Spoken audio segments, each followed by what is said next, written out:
Good morning. So sa lahat ko mga viewers, share at subscriber from Luzon, Visayas at Mindanao. So sa magang ito mga ka-farmers, nandito pa rin tayo sa ating farm 1 at nagpapaabono. So binubutas na lang namin ang pag-abono. So dito banda mga ka-farmers, ang farm 1 natin ay hindi to nalubog sa sa tubig dahil ito'y nakabid o nakaangat ng itaas, kaya hindi siya malubog sa tubig. So yung tubig mga ka-farmers ay nandito lang din sa gitna, kaya nga tayo ay nagpapa lagay ng mga fertilizer. So yung ang palaya na to mga ka-farmers, ang variety po nito, ito po ay Galaxy Max F1, kung saan mga ka-farmers mag 15 days na sa ulan na tuloy-tuloy, kaya nagpapaabono na tayo kasi kawawa na. So walong bisis pa lang po itong napipitasan. So may mga nakaredis lang pang spray pero hindi may spray dahil sa ulan na tuloy-tuloy mga ka-farmers. So ito po ang ating ampalaya sa ating farm 1, kung saan konti lang to ito compare sa kabila natin mga ka-farmers, kasi ang kabila natin may kumulang mga 2 hektarya, samantalang ito ay 2 lata lang. So kahit 2 lata lang to mga ka-farmers, kaya po ito magpitas ng tag 400 kilo sa ngayon dahil ito po bugbog sa ulan. So 2 bisis to pinipitasan, no, sa isang linggo, kasi ang interval harvest natin din ay 3 to 4 days. So yun po no mga ka-farmers.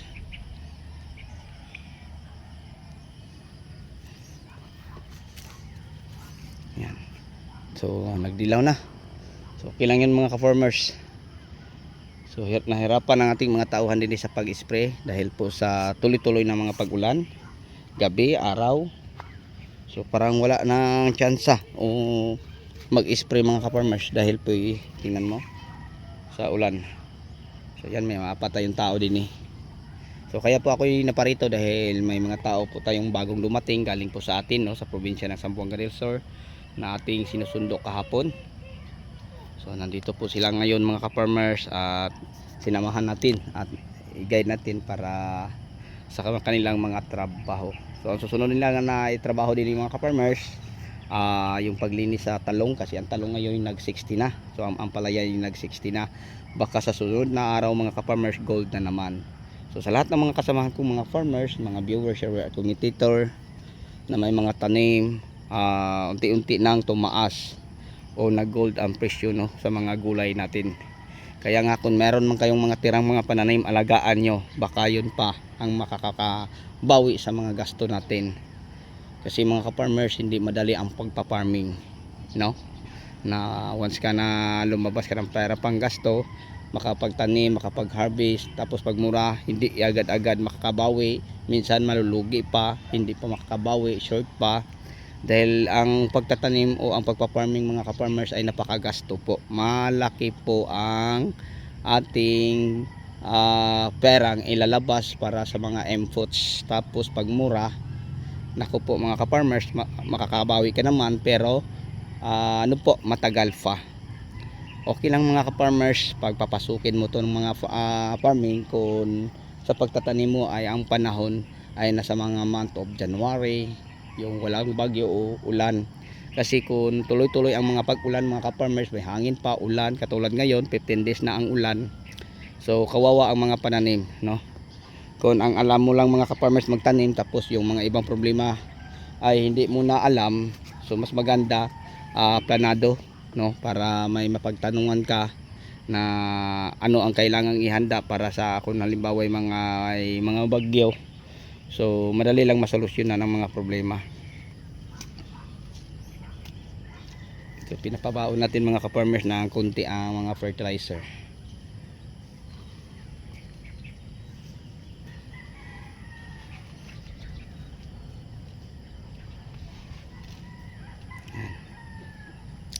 So yun po ang ating ampalaya na Galaxy Max F1. So maraming bisis na itong napipitasan. 8 na mga ka-farmers. Yan.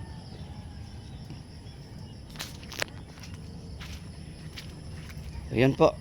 No, yung damo oh. Ang bilis lang mga ka-farmers. Bago pa ito nila nililisan, ngayon buhay na naman. So hirap din ngayon tayo makapag-spray din ng mga herbicide dahil po sa ano po, ulan. So pag halimbawa ay mag-spray ka ng mga contact herbicide tapos ang lupay basa, hindi madaling ano po mga ka-farmers, no, mamamatay ang mga damo. So yun po ang ating papaya. Pwede na ito linisan, putulin itong ganito sa ilalim. So ang variety ng ating papaya mga ka-farmers, ito po ang Red Royal. So meron tayong tanim din na dalawang linya, no, sa mga gilid. Yan, meron doon sa gilid ng taniman natin ng talong. Din mga ka-farmers, sa taniman ng pipino at ano po, sitaw, may mga puno po ng saging. And then papaya, and then ampalaya na naman. So sa likuran dyan mga ka-farmers, may nakatanim na talong kung saan maraming bunga, pero hirap tayong makalapit dahil po mga ka-farmers ay sobrang tangkad ng damo. Ayan. Ayan ang ating papaya, nag-umpisa lang may mga bunga, ang iba maliliit pa oh. Yan, pero marami naman ka-farmers oh. So naitanim namin to mga ka-farmers sa kasagsagan ng init, no, sa April.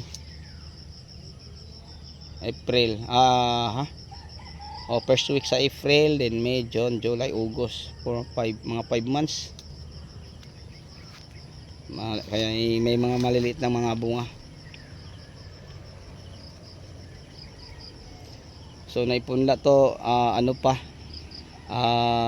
manto katapusan sa February, kasi target sa katapusan ng March itatanim na, hindi na itanim hanggang aabutan ng April, kasi nilagay lang siya sa malalaking punlaan, parang balde o timbang malalaki, kasi dahil walang ulan, so baka mamamatay. Buti nga mga ka-farmers, nakapag-survive siya kahit didilig, dahil pwede siyang itanim. Yan, naitanim na. So ngayon ito na sila, nagbunga. So meron na tayong pangbulanglang o pang-atsara na mga So sa farm 1 natin mga ka-farmers, share ko lang po sa inyo ang mga tanim po din ni talong, pipino sitaw. Ayan, ang talong pipino sitaw. And then ampalaya. At saka meron pang mga papaya. So yun po ang ating pinapagawa. Ngayon nagpapa-fertilizer po tayo, no? So dilaw na, walong bisis pa lang ito napipitasan dahil po sa palaging sa tubig. So okay lang yun mga ka-farmers. Maganda naman po ang presyo, kahit kunti man lang man ang ating harvest, maganda naman po ang presyo.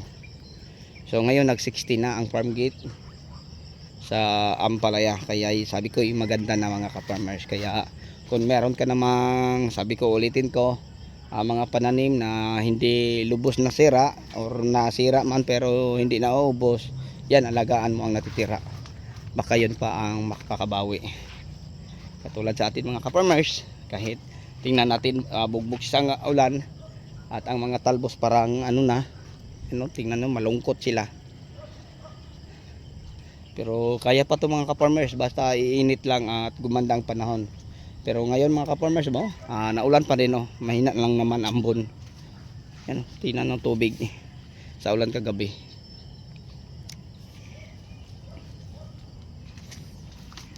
Nagpapa tayo ng fertilizer na pinapaano na lang sa puno, no? Kasi pag hinubig mga ka-farmers, matangay sa tubig. So marami pang mga bunga sa gilid Yan, tatlong magkatabi, din may dalawa pa silalim. So may mga bunga pa ito mga ka-farmers yan, Hindi lang natin mapansin kasi ang max ay ang bunga niya kakulay sa dahon, kahawig. Kasing kulay ng dahon niya. Mga baluktot na. Yan. So laban lang mga ka-farmers, kahit inulan sa hangin ng habagat o sa bagyong Maymay na pa mga ka-farmers, napalaban, napasubok sa matinding pag-ulan at hangin. Ayan, nakapag-survive pa din at nakabunga pa din ng marami. So yan po mga ka-farmers, alagaan lang natin yung mga natitira nating mga pananim, kasi kahit sabihin natin konti na lang may bunga naman, and then maganda pa ang presyo ngayon.